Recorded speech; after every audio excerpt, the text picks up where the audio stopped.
Welcome back from the break. अब जब से हम लोग ये शो कर रहे हैं उससे पहले से मैं आपको जानता हूँ। 13 साल हो गए जी पीपल्स पार्टी को। पीपल्स पार्टी ने पट्टा बिठा दिया, पीपल्स पार्टी ने करप्शन कर दी, वडेरों को उठा दिया, सिंध का फ्यूचर ख़राब कर दिया, स्कूल बंद कर दिए, ट्रांसपोर्ट की हालत बुरी कर दी, एजुकेशन तबाह कर दी, हेल्थ तबाह कर दी। हालांकि वो एक जैसे ही आप हेल्थ की बात करेंगे तो एकदम साइड से आवाज़ आती है NICVD, लेकिन हेल्थ की ऐसी की तैसी कर दी।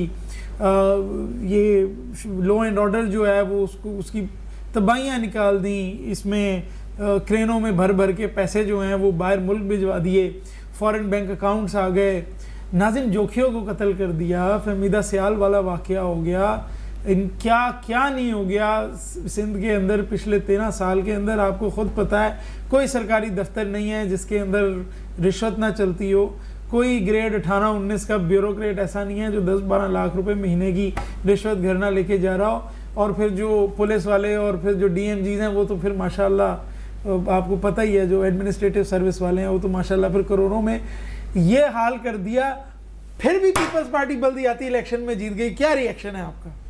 देखें, जब भी कोई भी सियासी तंजीम होती है ना, वो चाहे PTI हो, पीपल्स पार्टी हो, नवाज लीग हो, कोई भी तंजीम हो, जहाँ पे ज़्यादा अमाउंट में लोग होते हैं ना तो वहाँ पे ये इल्ज़ामात लगते हैं।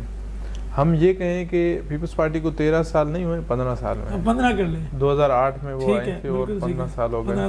देखें, जहाँ मैं ये समझता हूँ कि जहाँ पर भी जहाँ लोग ज़्यादा हो, तंजीम बड़ी हो, वहाँ पे कुछ 4 ख़राब लोग होते हैं, 4 सही लोग होते हैं।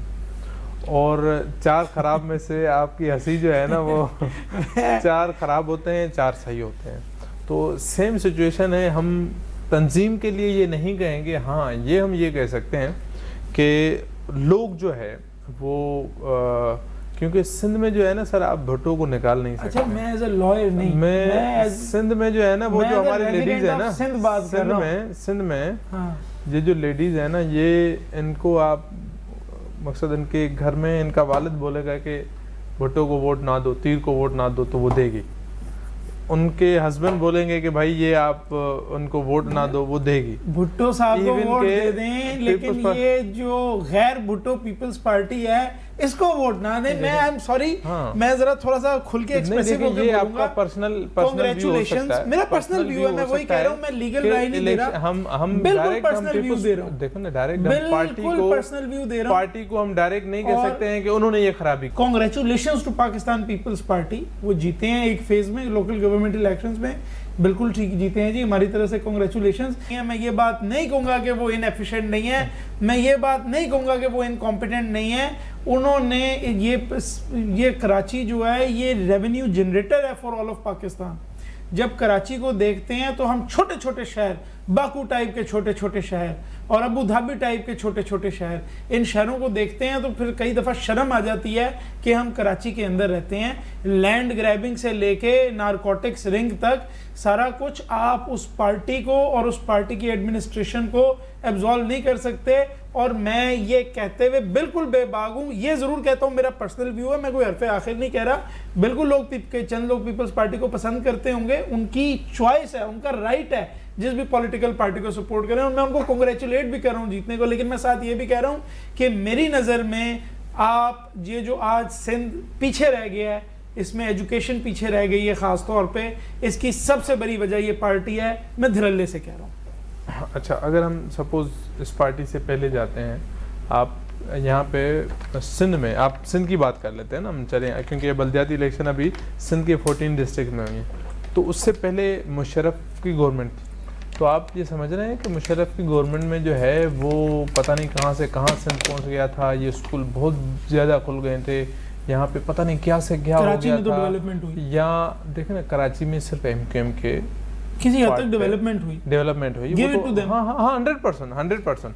देखो ना, अभी भी जब तहरीक इंसाफ हम सब चिल्ला रहे थे कि आप जो है ना वो कोई 13 अरब रुपए का एक पैकेज दिया था, कि 13 अरब का पैकेज बना दें। अच्छा सुने तो सही ना सर, अब आप सुने तो सही। 13 अरब रुपए का पैकेज दिया था कराची को, याद है आपको? इसी तरीके से में नहीं अनाउंस किया था, दिया नहीं था। तो हम चिल्ला रहे थे कि भाई आप कराची के प्राइम मिनिस्टर हैं, आप पूरे सिंध के लोगों को देना।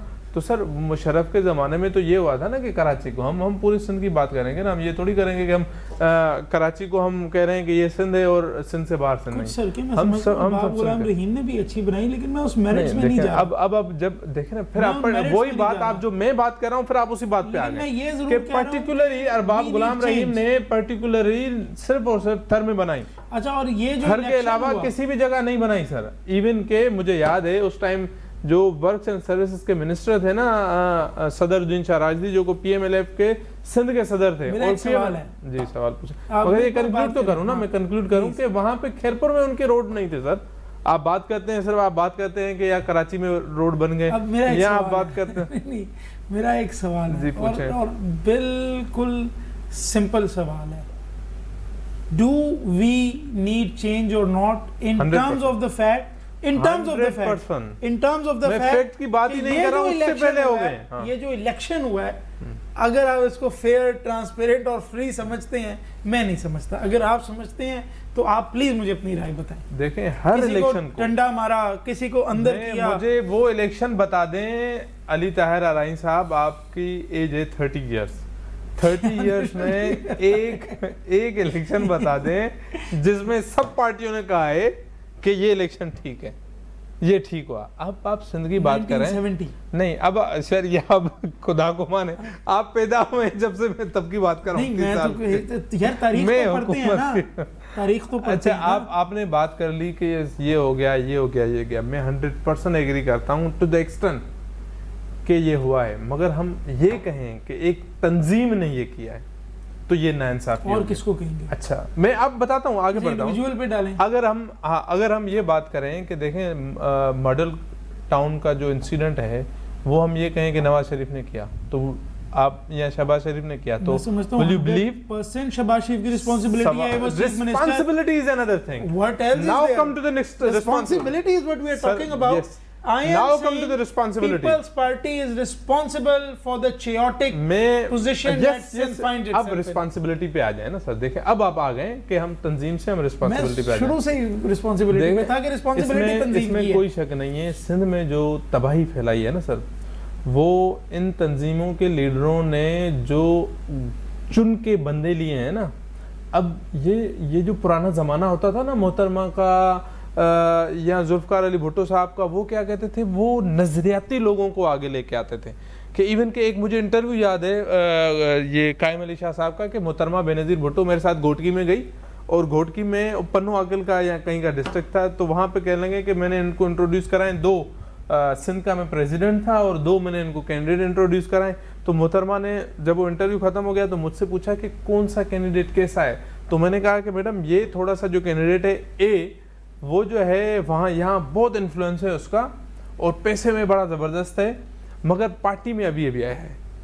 तो और जो बी है वो हमारा पुराना है, मगर वो एमपी का इलेक्शन नहीं जीत पाएगा, इस कैटेगरी का नहीं है। तो मोहतरमा ने कहा कि नहीं ये इसको बी वाले ए वाले को हटाएं, ये इन्फ्लुएंशियल भी हो भली हो, ये यहाँ से जीत भी जाए भली, मगर हमारा नहीं है। आप उस बंदे को लेके आ जाओ, नजरियाती है। मैं वैसे एक प्रोग्राम करती है, अब ये 3 प्रोग्राम में इसके हल्के में करके इनको जिताऊंगी। अब यहाँ पे टोटली डिफरेंट हो गया है। अब यहाँ तो कौन कर रहा है, तंजीम कर रही है या नहीं? अब पूरी बात तो सुना, पूरी बात सुनी। तो यहाँ पर अब क्या कर रहे हैं, अब क्या कर रहे हैं ये लोग, क्या कर रहे हैं, इनको सोचना चाहिए। बिलावल भुट्टो जरदारी साहब को सोचना चाहिए कि इनकी नाना की पार्टी है। ये नहीं सोचना चाहिए कि आप जैसे चल रहा है चलाएं, ऐसे नहीं, क्योंकि इन पे लोग देखो ना जितने भी कितने वोट मिले इनको। करीम को नजरियाती नहीं समझते? नहीं, सवाल ही पैदा नहीं होता। चले निकालें, मैं यही मैं कह रहा हूँ कि तंजीम में इसका मतलब है there is something wrong with the Tanzeem. Yes, and that Tanzeem is responsible for the position that Sindh finds itself in। सुने तो सही ना, अब देखो अब आप जज्बाती होके जो है ना, मैं कह रहा हूँ कि आप जो है थोड़ा सा, आपको देखो लोग आपको वोट दे रहे हैं, लोग आपको चाह रहे हैं, लोग आपको पसंद करें, that is because of you। नहीं, that is because of you। Force में नहीं कहूंगा सर, ये एमक्यूएम नहीं है, ये यहाँ एमक्यूएम नहीं है। हाँ। ये कोई कराची में जो है ना आप ठप्पे लगाएं, ये ऐसा वोट नहीं है। तो वहाँ पर सिंध में जो वोट है ना, डिलिंक्वेंसी तक तो कोई गिर ही नहीं सकता, इसमें कोई शक नहीं है। वो तो खैर उन्होंने लोग जिंदा जलाए, गोलियां मारे। नवाज शरीफ की तंजीम को भी कहूंगा, वो भी बाय फोर्स नहीं लेते। वहां तक तो आप नहीं जा सकते, लेकिन इस बात को समझें कि कि एक तो MQM वाला है ना, वो क्लाशन ही ला के सीधा बर्स्ट ही मारता है, मैं उस बात की नहीं कर रहा, वो तो एक दहशतगर्द तंजीम है। मैं तो ये कह रहा हूँ कि जो गुल्लू भट्टों का इलेक्शन है, कि मैंने 2 वीडियोस देखी हैं, एक PTI के कैंडिडेट को वो जो है पिस्तौल सामने, सब इंस्पेक्टर पिस्तौल उसकी जेब में डाल रहा है, उसके बाद उसको अरेस्ट भी कर रहा है। फिर एक हमारे दोस्त हैं वो अख्तर हुसैन जबार, उनको हमने देखा, उनको अंदर डाल दिया। ऐसे हमारे सिंध में कई दोस्त हैं जो पीपल्स पार्टी के खिलाफ था, वो पुलिस मोबाइल में बैठा था। तो गुल्लू भट्ट का इलेक्शन तो था, ये तो माने, but let's take a break first.